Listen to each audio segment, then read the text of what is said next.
Bonjour ou bonsoir, selon l'heure à laquelle vous nous regardez. Je suis votre chroniqueuse audio et animatrice de podcast à l'ODJ Média. Aujourd'hui, je vous lis fidèlement une tribune signée Adnan Benchakroun sur un projet d'envergure. Le Maroc entre dans la cour des grands de l'intelligence artificielle verte avec un data center de 500 MW. Alors que le monde entier se rue vers l'intelligence artificielle comme nouvel Eldorado économique, le Maroc s'apprête à faire une entrée remarquée dans le club très fermé des pays hôtes d'infrastructures critiques de l'IA. Le géant technologique sud-coréen Nave, en partenariat avec Nexus Core Systems et Lloyd Capital, a annoncé la création d'un méga centre de données au Maroc, alimenté exclusivement par des énergies renouvelables. Capacité visée, 500 MW, rien de moins. Ce projet colossal, dont la première phase de 40 MW sera opérationnelle dès fin 2025, marque un tournant décisif pour le royaume.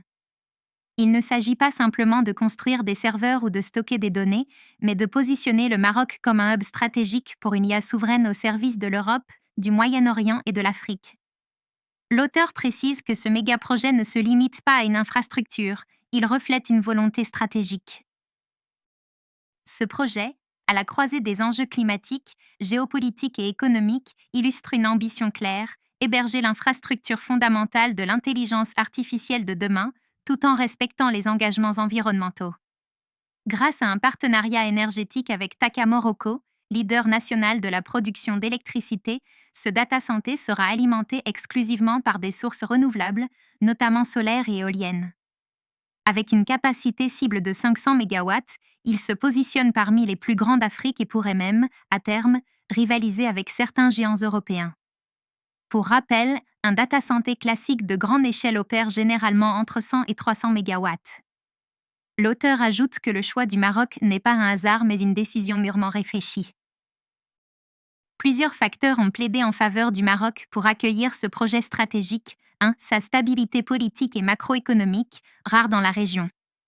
2. Sa position géographique idéale, à mi-chemin entre l'Europe, l'Afrique subsaharienne et le Moyen-Orient. 3. Son potentiel en énergie renouvelable, notamment solaire, éolien et même hydrogène vert. 4. La qualité croissante de son infrastructure numérique, avec des câbles sous-marins, des interconnexions internationales et des politiques favorables à la digitalisation. Mais surtout, le Maroc offre un modèle de partenariat public-privé agile, avec une gouvernance réceptive aux nouvelles technologies et un tissu de start-ups numériques en pleine expansion.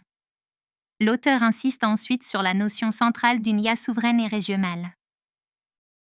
L'objectif affiché est clair, créer une alternative technologique crédible aux hyperscalers américains ou chinois, dans un contexte mondial où la souveraineté numérique devient un enjeu central. Le data center marocain de Nave et ses partenaires ne servira pas seulement à héberger des données, mais à entraîner des modèles d'intelligence artificielle, à assurer des services de calcul intensifs et à proposer une offre sécurisée et régionalement distribuée aux entreprises européennes, africaines et du Golfe. Face à une Europe soumise à des contraintes énergétiques, une Afrique en demande croissante de connectivité et un Moyen-Orient en quête de diversification post-pétrole, le Maroc peut incarner le point d'ancrage d'un nouvel équilibre numérique régional. L'auteur développe alors une vision plus globale de la transformation numérique et énergétique du royaume. Ce projet s'inscrit dans une dynamique plus large. Le royaume, déjà pionnier dans les énergies vertes avec Norwarzazat, explore de nouvelles frontières, hydrogène vert, gigafactory de batteries, infrastructure cloud, industrie 4.0. Le data center de 500 MW pourrait n'être que le début d'un repositionnement stratégique du Maroc dans les chaînes de valeur mondiale du numérique. Il pourrait également ouvrir la voie à une alliance entre le Sud et le Nord basée sur la transition verte, où le Maroc devient fournisseur non seulement d'énergie propre, mais aussi de capacités computationnelles, à l'heure où chaque seconde de calcul devient un enjeu économique et militaire. L'auteur conclut sur la portée géopolitique de ce chantier structurant.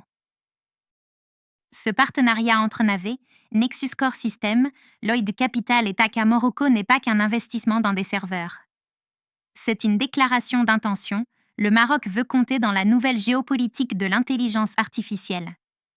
Il veut être un acteur stratégique, un fournisseur de confiance, une plateforme d'innovation verte. Le chantier ne fait que commencer, mais les fondations sont là. Si le royaume parvient à relever les défis de la souveraineté des données, de la formation numérique de sa jeunesse et de l'intégration industrielle de ces technologies, il pourra demain offrir bien plus qu'un simple hébergement informatique, une vision. Merci de nous avoir suivis. Je suis votre chroniqueuse audio à l'ODJ Média et j'ai tenu à vous lire cette chronique d'Adnan Banchakroun dans le plus grand respect de ses mots et de son intention. Rendez-vous très bientôt pour une nouvelle chronique au cœur des grands enjeux technologiques, économiques et culturels de notre époque. D'ici là, restez connectés.